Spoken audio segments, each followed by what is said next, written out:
নাহলে পরজাতীয়দের মতো আমরা কি কামাবিলাস কুকর্ম কুকাজ করার জন্য যেন ব্যস্ত হয়ে না পড়ি।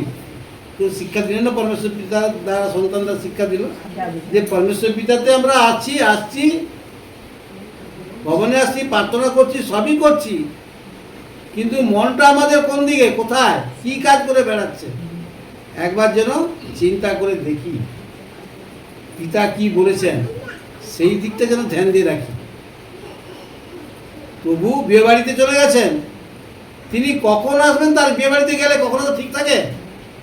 কেউ 8টায় চলে আসে, কেউ 10টায় চলে আসে, কেউ 12টা আসে, কেউ ভোর রাত্রে আসতেছে, কিন্তু প্রভু চলে গেছেন বিয়ে বাড়ি ভোজ খেতে, আর তার কর্মচারীদিকে থাকতে বলছে, জেগে থাকতে।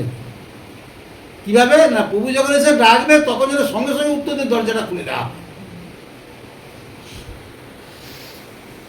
যেন তুই যাই দেখে এসে দেখে যেন তার সব সন্তানরা জেগে আছে, তার কর্মচারীরা জেগে আছে। যদি শুয়ে পড়ে কি হবে, বকুনি খাবে। 1 ঘন্টা যেমন পিতরকে বলেছিল যিশুগুরু, তোমরা কি 1 ঘন্টা জেগে থাকতে পারলে না, শুয়ে পড়েছো তোমরা, যেদিনকে যিশুকে 70 রাতে তুলে দেওয়া হবে,